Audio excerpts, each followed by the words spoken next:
I'm Jen Taylor Skinner, and this is the Electorette. On this episode, I'll be joined by two guests, Professor Emily M. Bender and sociologist Dr. Alex Hanna. Both are experts on artificial intelligence.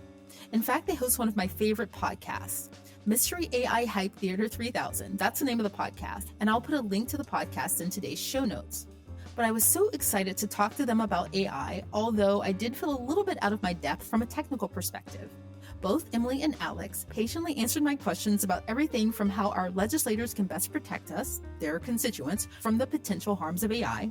We also talk about whether our fears about AI are misplaced or unfounded. And if Professor Bender's name sounds familiar, you might remember her from a well-known paper that she presented in 2021. The paper was titled, "On the Dangers of Stochastic Parrots. Can Language Models Be Too Big?" I'll put a link to the paper in the show notes. But the paper detailed many dangers that large language models present, including financial and environmental costs. The paper went viral for reasons that she'll go into during the interview. And it's a really fascinating story, especially how some people in the tech community responded to the paper. Overall, our discussion was really illuminating, and I think by the end you'll have a better understanding of how artificial intelligence can work within our lives for good, also how our legislators can and should protect us from any potential harms. So without further ado, please enjoy my conversation with Professor Emily M. Bender and Dr. Alex Hanna. Professor Emily M. Bender and Dr. Alex Hanna, welcome. So excited to be here. Thank you for having us on your show. Thanks for having us, Jen. Sure, thanks for joining me. I just want to talk about this moment in AI and artificial intelligence and how we got here, because it's been around for a really long time in a broad sense, really for decades. I mean, you can go all the way back to the 50s when Alan Turing did his research on machine intelligence, right? And when you think about it, Alexa and Siri, we've been using AI for a really long time.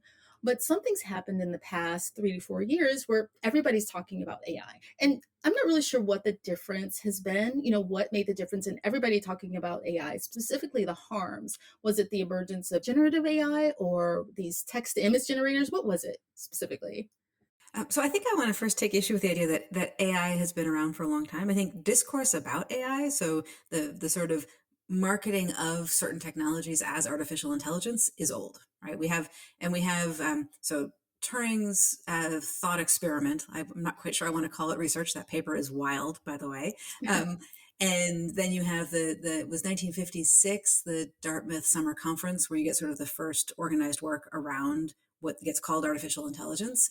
But at no point have we actually had something that I think is reasonably described as artificial intelligence, unless you look at artificial intelligence as a marketing term, as separate from the sort of science fiction imaginations about artificial intelligence.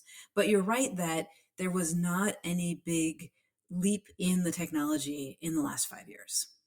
And that somehow we end up with a lot more discourse about it. And it seems to me that the big changes have been, sure, yes, incremental changes in the technology, mostly around efficient processing of ever larger data sets and training ever larger models.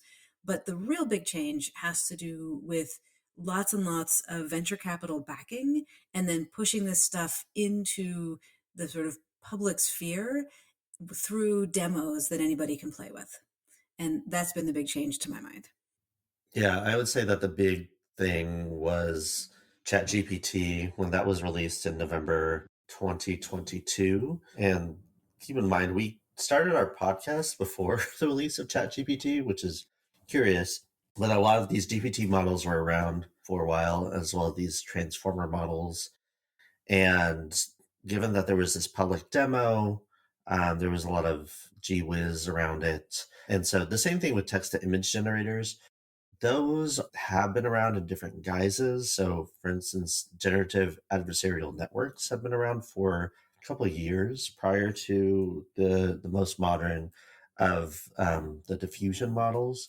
And I think that has been public access has made it the conversation that much more stark, even though much of the technology is very similar to what's come before it. It kind of reminds me of this kind of viral video from Good Morning America. There was a segment back in 1994. I don't know if you guys remember this, but Katie Couric was talking to Bryant Gumbel on Good Morning America, and they had to read the show's email address. And they were all confused Mm, about the at symbol. Have you seen this video? No, And no. sounds they didn't know what classic. it was. And so Yeah. Katie Couric asks the producer, like, what is intranet? Mm, mhm. And I feel like we're at this moment, and right now with AI, where lots of people kind of know generally what it is, and they know enough to be afraid. I think the prevailing emotion around it is fear, right? And I was wondering what your thoughts were on that broadly. Is it unfounded? Is it overhyped, or should we be somewhere in between? Well, we think it's very hyped, right? And it seems like there is a real bubble around the hype and around the industry, but also around, I'm using bubble in two registers here. So the bubble of the industry, but also the bubble that the tech bros live in is very much one that's self-contained. I live in the Bay Area. Thankfully, I don't live in a place where I'm surrounded by tech people. I feel like I actually live outside of that, which is nice. But it's also the case where you once you get at that, or you talk to anybody that's really like, what is this stuff, and why do we want it? Why is it desirable? I was at the Take Back Tech conference, and of course there was a lot of talk around AI, but mostly in the context of talking about how their neighborhoods are surveilled, or how decisions about deportation are being automated, or how there's increased militarism in their own communities. And so, I mean, those fears are well founded given that these models are being applied to things that are having real and awful effects in people's lives.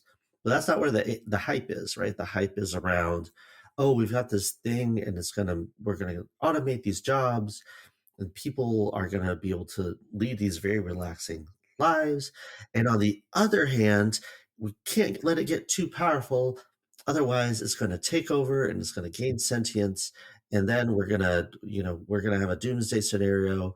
But it's okay. We're gonna control it, and you're gonna live a life of luxury. Yeah, I mean, Alex said it all, but I think that a lot of the fear is this manufactured fear of um, sort of imagined AI monsters that really reference science fiction rather than anything in the real world. And yet, at the same time, we should definitely be afraid of what people are doing with this technology in terms of both automated austerity. So basically, pretending that we can replace the social services we owe each other with these text synthesis machines, and then massive surveillance and sort of the replacing good jobs with either fewer jobs or boring jobs, and having the machines do a very poor replacement, but somehow it's good enough. And so you end up with sort of worse work conditions. So there's a lot of bad stuff that can come, but it's not coming from the machines. It's coming from how people are deciding to use automation.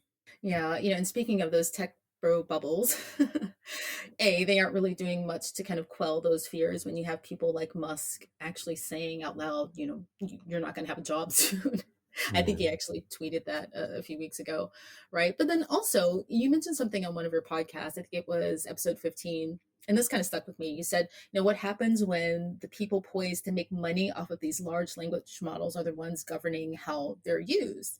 And, back to this idea of these tech bubbles, I kind of think that that's very deliberate on their part, in that if fewer people understand where this is going or what the risks are, there are fewer people who can govern them, right? And create regulation and legislation to kind of quell, where they're going. And they have something to gain from that. And that's money.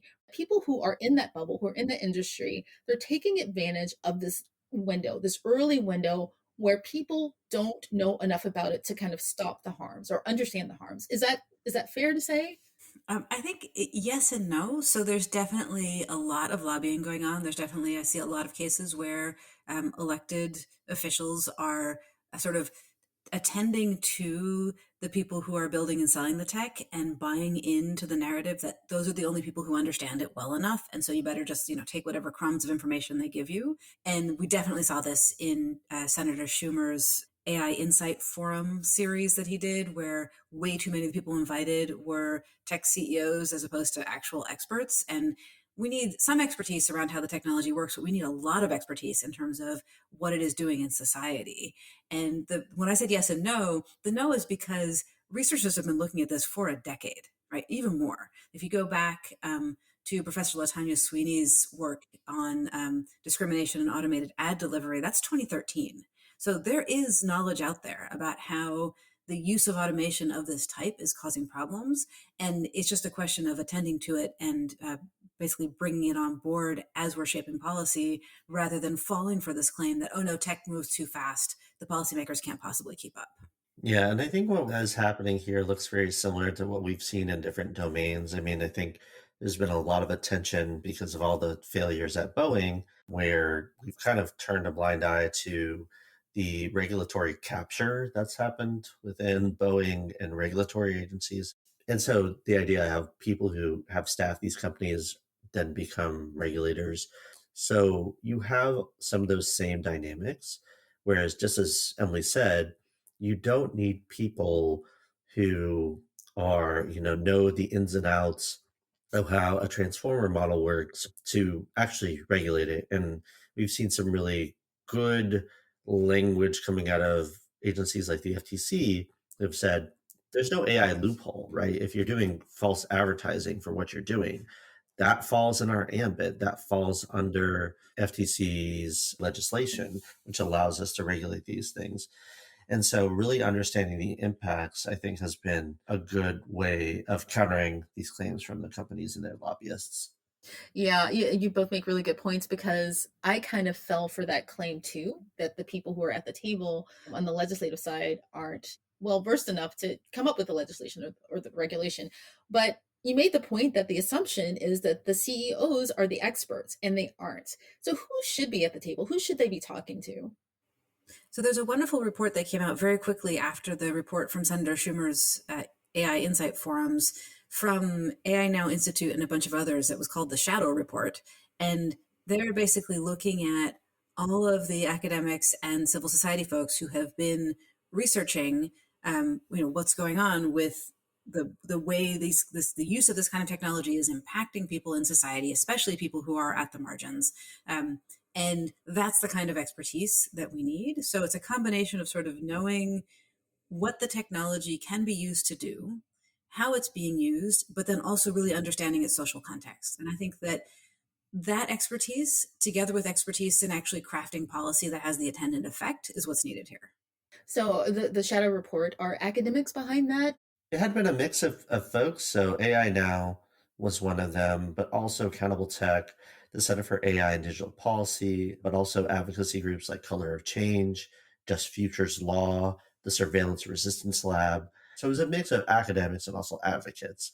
These are groups that have been focusing on tech issues for decades, who have really understand this, have been able to draw a through line through many of the issues. And one of the points that they made in releasing the Shadow Report is that when Senator Schumer convened a year's worth of meetings, and then at the end of it released something called a roadmap for policy, while ignoring all of this work that's been going on that's documented in the Shadow Report, he basically gave the tech CEOs a freebie year to keep doing whatever they want without fear of regulation. And I found that point really poignant, and it really speaks to the danger of sort of saying, yeah, this is too complicated. We really have to, be guided by the people building the technology because they're the only ones who understand. They're the only ones who know what's coming next. When in fact, it's really a lot of the same. So as Alex was saying, privacy and data minimization, sort of in order to avoid surveillance, which always falls disproportionately on already over-policed communities.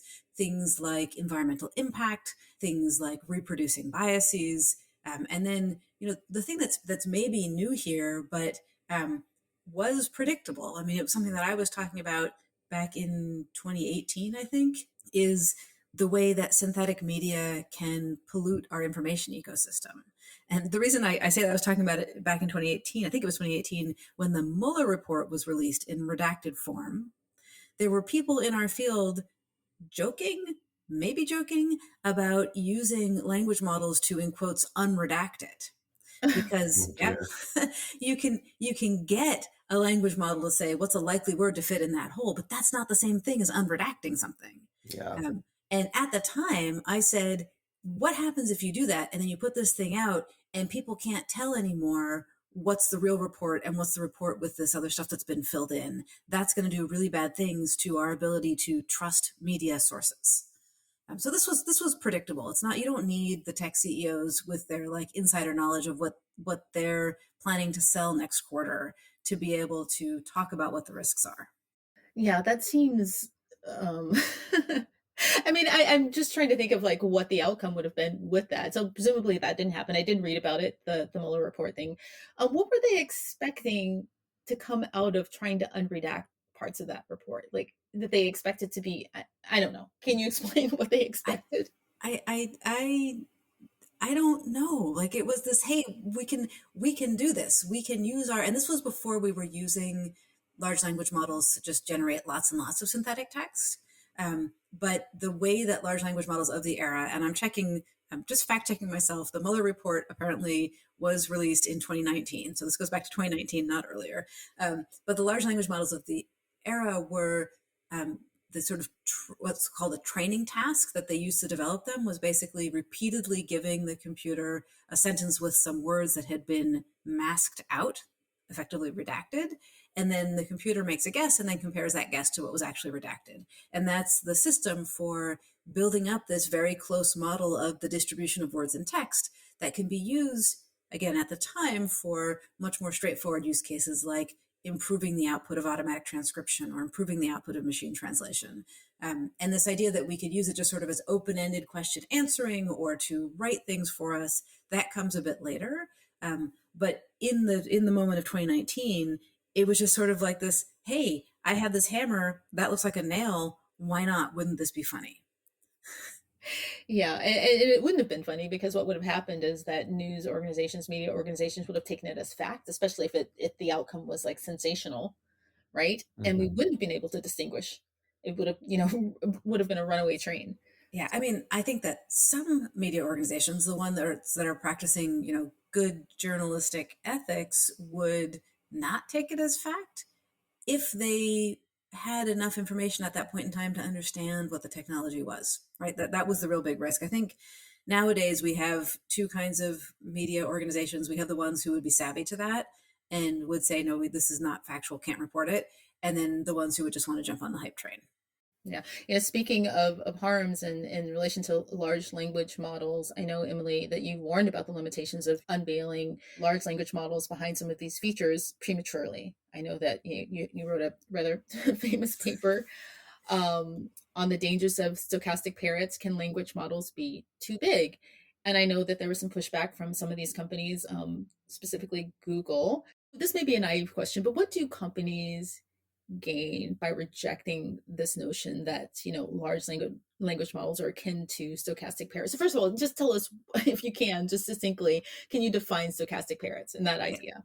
sure. So the phrase stochastic parrots is meant to evoke the way that if you run one of these language models as a synthetic text generating machine, which was something that OpenAI was doing a little bit as we were writing that paper in late 2020, and now has become an enormous thing, right? If you're doing that, it is not actually expressing ideas and communicative intent that it has and wants to use language to express, like what we do with language.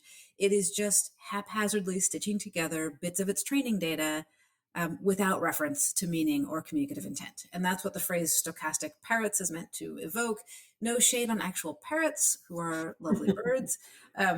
But, this is drawing on the English verb to parrot, which means to repeat back without understanding. And I see a lot of times people will say, well, this can't possibly be a stochastic parrot because it's coming up with new things, which shows that the speaker doesn't know what stochastic means, and which is fair. It's a fairly obscure word, but stochastic means randomly according to a probability distribution. So what comes out is not usually verbatim what's in the training data, though there's techniques you can use that have been explored by a researcher named Carlini, incidentally also at Google, and colleagues, to sort of poke at these things to get them to regurgitate specific bits of training data, but mostly it's about stitching things together according to the patterns in the training data. And it is, when we wrote about that, I at least felt like we were going a little bit out on a limb. It's like nobody's really gonna use this to like jet. And wow, was I wrong about that? Right? Um, and so, why? What's in it for companies? it depends a little bit on the company. So there are some folks who appear to be true believers that these things are actually steps towards, autonomous thinking machines that like have their own thoughts and their own goals and can communicate with us about them.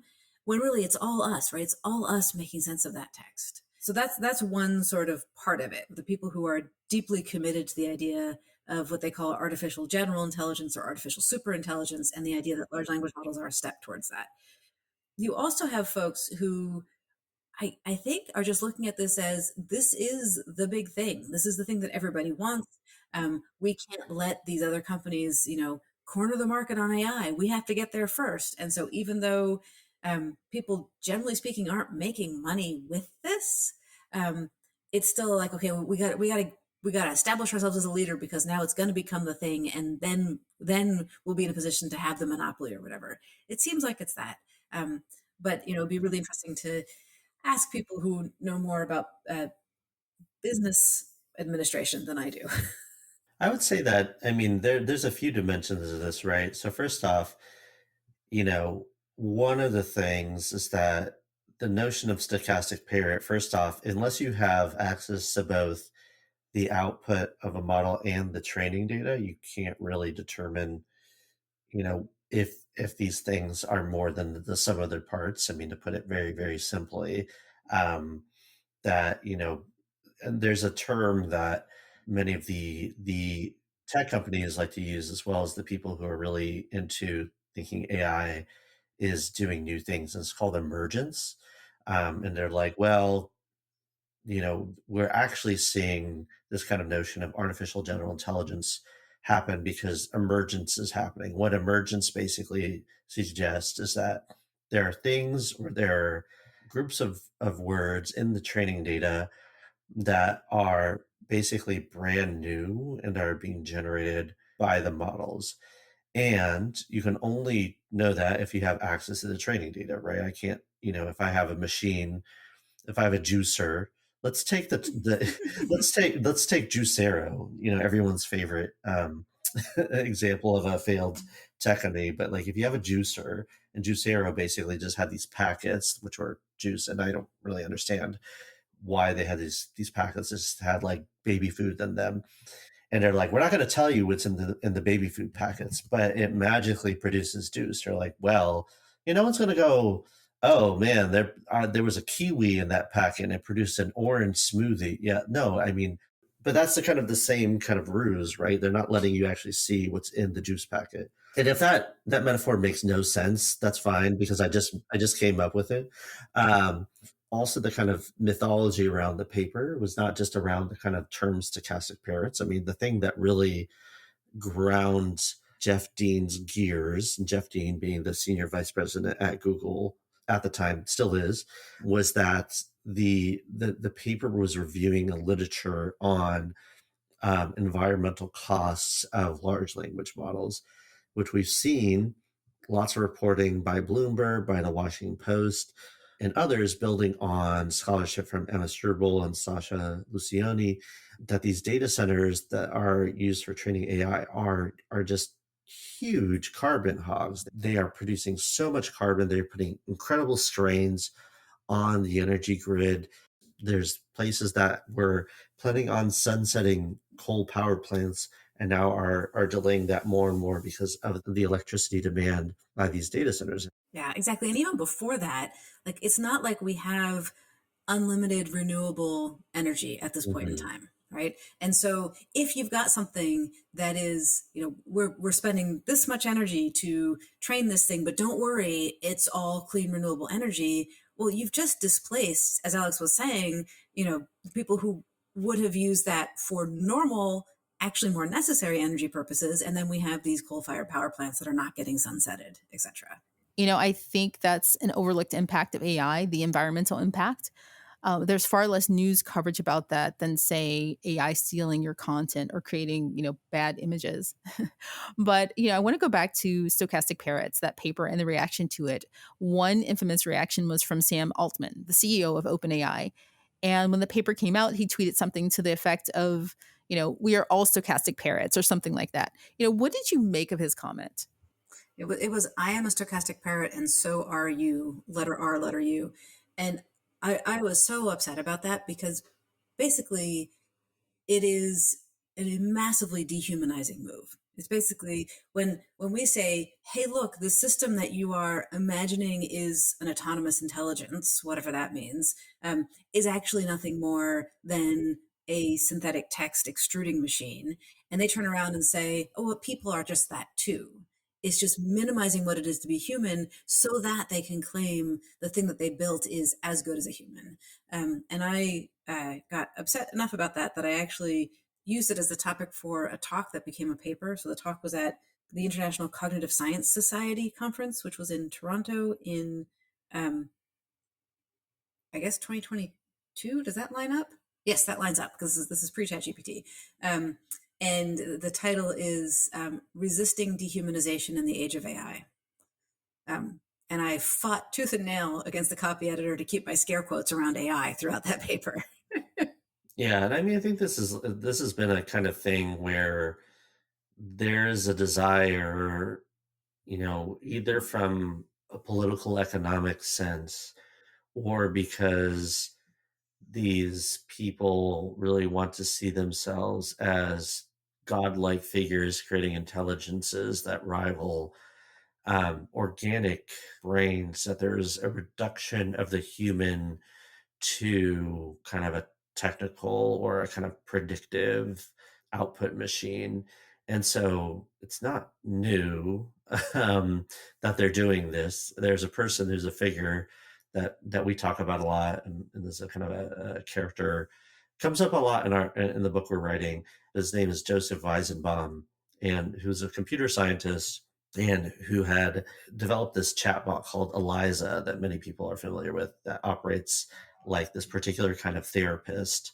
And he had written it as a means of kind of replicating this therapist because it was a quite easy thing to do, and that it could take phrases that people said and kind of repeat them back at them, and they're like, oh, this thing is actually listening to what I'm saying. And so, one thing he says in a book he wrote about 2 decades later, it's called Computer Power and Human Reason, is he comes out very much against this notion of these computing machines, saying that people really are devaluing what it means to be human when they are saying these things are like humans. They are really making claims that are not taking into the complexity of what it means to be human. They are trying to reduce the human to something that is completely quantifiable or automizable. And he really recoils at these kinds of moves by other computer scientists. Yeah, you hit the nail on the head and reminded me of my next point because as we were kind of theorizing about their motives, I was thinking this sounds a lot like just human, like hubris, right? Like Mhm. ego, God syndrome. I mean, they want to, capitalism aside, I think there's something here where they want to say, I created something akin to a human brain. Mhm.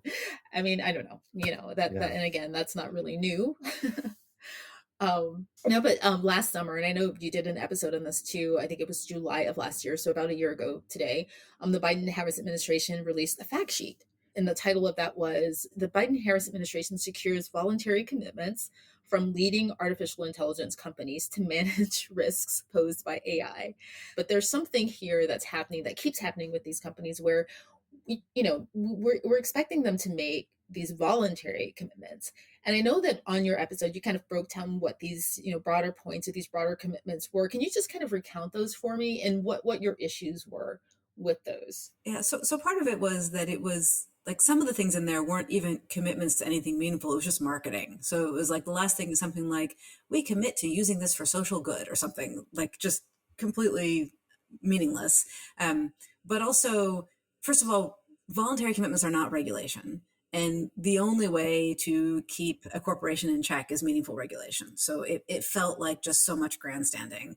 But also there was stuff in there about how they were committing to doing, for example, watermarking so that synthetic media can be identifiable. And a key ingredient in that is going to be watermarking it at the source, because the detection software is always going to be sort of after the fact detection software is always going to be unreliable. But they say basically, we will investigate adding watermarking to models for producing images and sound and video, but only models that are more powerful than what we have right now.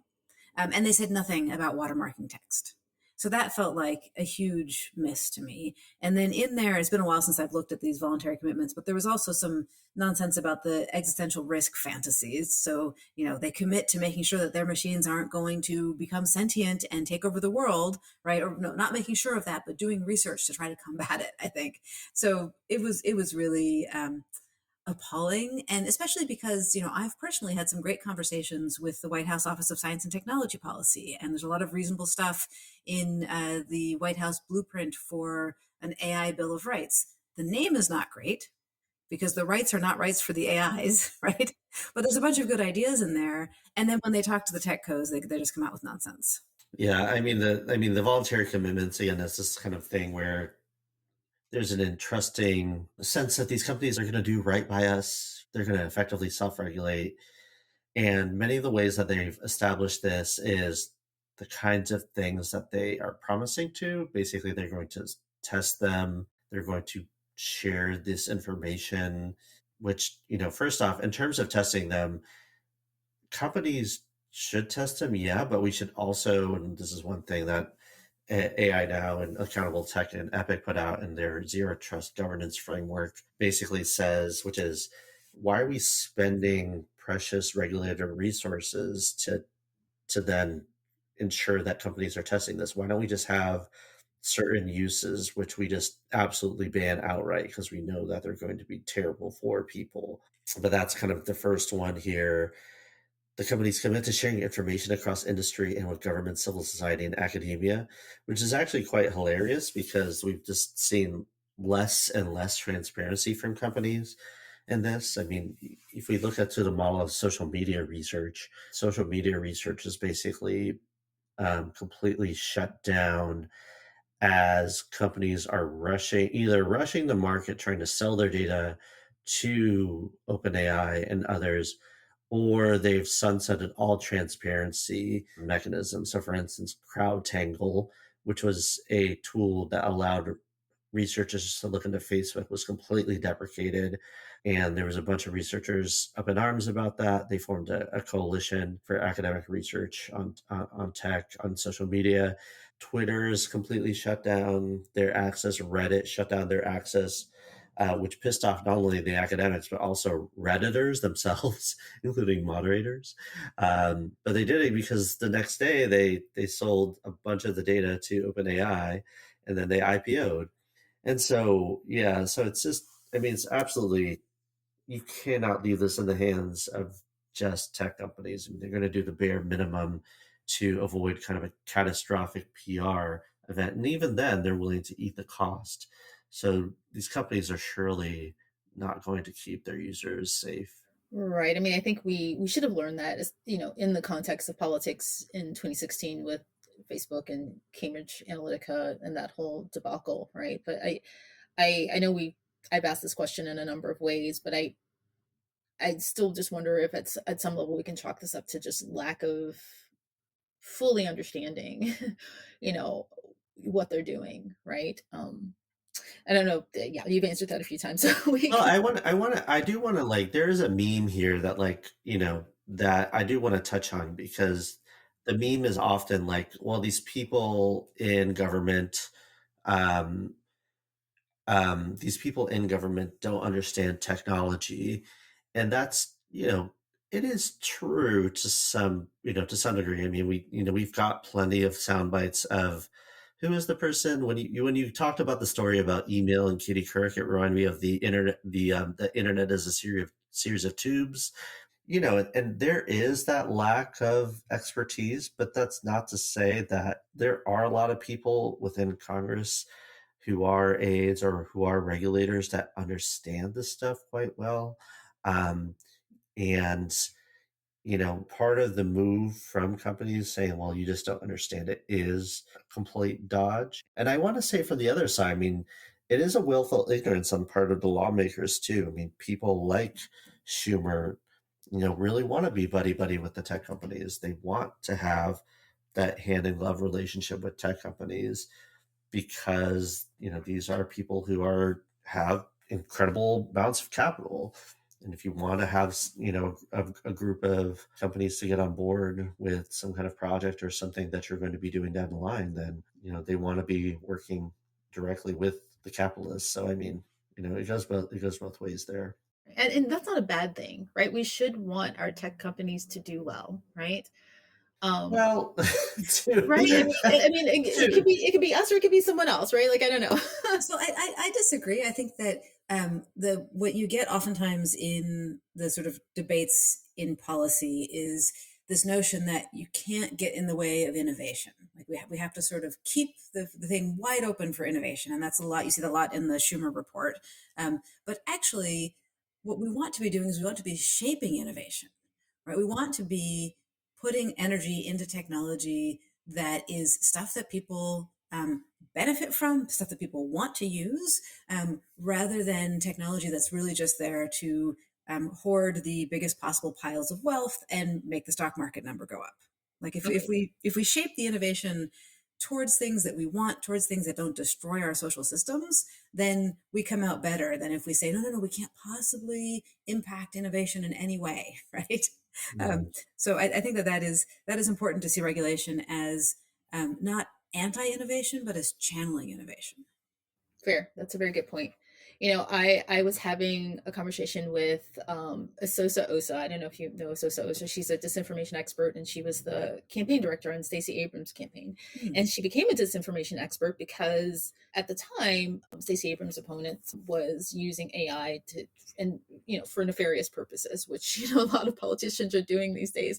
But she made this really good point that the cost of generating disinformation is getting lower and it's becoming cheaper, right? Mhm. And the cost of disproving that, or proving that something is disinformation, is getting higher, right? Mhm. Because you can just essentially, using AI, create this alternative reality on the fly, right? And of course, politics is driven by money. So if you can create this alternative reality to benefit you and your campaign really quickly and cheaply, then of course you're going to do that. And I'm just curious as to what your thoughts are on that, and if this is a train that can be stopped. I mean, mentioning the watermark seems like something that could work, but it doesn't seem like that's going to happen. So, what are your thoughts on that? So it'll happen if it's required. At least it'll. We will never get to a place where all synthetic media is watermarked, because you can create this stuff and you can have bad actors that refuse to embed the watermarks. But just like with like physical pollution, less is better, right? So one of the things I like to say is, just because we had the Exxon Valdez spill doesn't mean that the BP Horizon disaster in the Gulf of Mexico didn't matter, right? So um, certainly, I think we can, by requiring clear provenance information on the synthetic stuff early, like sort of at the point of creation, even if not everybody's going to comply, we will be in a better place. And that's something that requires regulation. And then the flip side is, people are talking about mechanisms for verifying the authenticity of authentic media, which I think would also be valuable. So there's things like released fake clips of a politician doing something bad or embarrassing. There's also the possibility that you have a real clip that's released, and then somebody can say, oh no, that's synthetic, that's not real, which is another sort of bad outcome of all of this. But you also get to things where it's like, people can't trust things like statements that come from regulatory offices, because they don't know if they're fake or not. So the ability to authenticate the authentic stuff is going to be important too.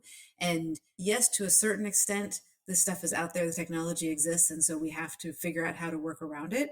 But that doesn't mean that we should just throw up our hands and say, well, we're just never going to be able to tell anymore. hmm Yeah, completely agreed. I mean, I think it's not just disinformation.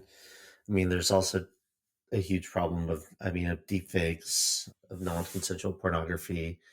I mean, part of kind of the disinformation and misinformation ecosystem. And, those are, largely not coming from quote unquote reputable actors. I mean, these are coming from people who are, taking this and are, they're by definition bad actors, right? And so what do you do in that case? I mean, it's it's not like you can put these kind of, I don't know, import export controls on these particular technologies or something of that nature. I mean, but you need some actionable ways of addressing them, whether that's some kind of a regulation or somewhat kind of way of taking that as a real problem and taking it seriously, as especially as an aspect of gender violence. Going back to the Biden Harris administration, I know late last year, I think it was November of last year, Vice President Kamala Harris announced that there was a non-binding declaration signed by 31 nations to set some guardrails for the military use of AI, right? And again, this commitment was voluntary, right? And that's a little worrisome in the context of the military. But what I think really struck me is that there were 31 nations that signed on to this. And so I had made the assumption that other countries were regulating AI better than we were. But the fact that you had 31 nations sign on to this, voluntary commitment made me think that possibly not. I mean, are other countries better at doing a better job of regulating AI than we are or not? I would say that there are other countries that are doing a better job. I would say that I would put it in I would start with the EU with very strong caveats on what the EU is doing. I would say the thing that the EU did that preceded their most recent legislation, which is the EU AI Act, was passing the General Data Protection Regulation, the GDPR. And something that Emily alluded to in the insight forums is that in the shadow report is that there is this timeline of actually how states have responded. And one of the first things in the list there is that once GDPR came out, the data protection regulator in Italy banned it, banned ChatGPT. And eventually they had kind of resolved it and let it be used after that. They had effectively said, look, you're going to take user data and you're storing that user data. No, we can't have that. And I think then OpenAI was forced to respond to saying like, well, we'll let people delete their data, yada, yada, yada. But effectively, the data protection regime that the EU has makes it such that companies are much more likely to run afoul of GDPR penalties because of user data or representations of users that get stored within those data sets and that have to be removed, and things that are very hard for, let's say, language models to do, which is to remove all instances of an individual, let's say. And so that's something the EU's done a lot better job of. I would say that the EU, I mean, in their AI Act, they have things that say to some degree, well, if you're using a type of AI tool that we consider to be high risk, then that's either banned or you need some pretty strict guardrails around it. But there's important carve outs in that. So, for instance, if you're using these things at the border, there's actually a carve out for that. And this is actually probably the case in which AI is the most violent in Europe. The kind of technologies and assessing, of verifying identity or of allowing people to make asylum claims. People on the move are at incredible risk of violence if they are stopped at the border or crossing in extremely difficult and risky circumstances. So, I would say the EU is doing it better in those ways, but at the same time, like has some real misses when they in their most recent legislation. We saw the effect of industry lobbying too as the EU AI Act was being developed. So there was a point where Sam Altman of OpenAI was going around this like world tour talking about how important it was to regulate this technology because it's going to take over the world, right? The existential risk nonsense very publicly, and then quietly he was lobbying for all kinds of loopholes to make it less impactful on OpenAI. And I forget how this was resolved, but there was a point where the EU AI Act was going to require disclosure of all copyrighted material and training data, and he apparently threatened to basically leave the EU and not have any OpenAI products there. Do you know the end of that story, Alex? Which way it went? I'm not quite sure what I mean, I know that there has been some discussion of particular disclosures in the EU, but it's mostly because And this is something that I know some colleagues at Mozilla were working on. So Mozilla put out a brief that effectively says there's something within within the AI Act that says that quote unquote general purpose models have to now disclose information about the content that they use to train these models. But basically, after the passage of the act, there's very little guidance of what this actually means. So if anything, it's they came it kind of they made it pretty wishy-washy, but it's going to effectively be in the hands of a smaller number of people to actually see what that means. And you were saying before, Alex, about how one of the things that we don't have is transparency from these Yeah. companies and how it's getting worse and worse. And thinking back to, the decade of research, one of the things that started coming up in 2017 was a strong focus on the importance of documenting data sets and models if we're going to be able to have any kind of a handle on mitigating the harms of these things. And there was this really lovely moment of convergent development where um, a half a dozen at least separate labs, some in academia, some in industry, basically landed on the same idea of coming up with documentation toolkits to sort of tell developers what it is that they need to document about their data. But they're not doing it, and it's getting even worse. So I was giving one of my sort of standard talks about large language models, and I wanted to update my stats on the size of the training data for the one I was looking at for that point was Gemini 1.5 from Google. And earlier, the companies wouldn't tell you what was in the data set, but they would brag about the size of it. Well, by the time we get to Gemini 1.5 earlier this year, they're not even talking about the size of the training data anymore. Like, even that information is not disclosed, which is really abysmal. I understand hiding what's in the data set, but what's the point of hiding the size of the data set? They can't be bothered to actually track it, maybe? I don't know.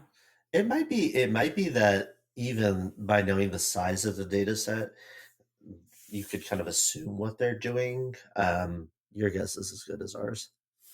If there's one piece of legislation, if you could just have your one wish and, one piece of legislation, what would that be, each of you?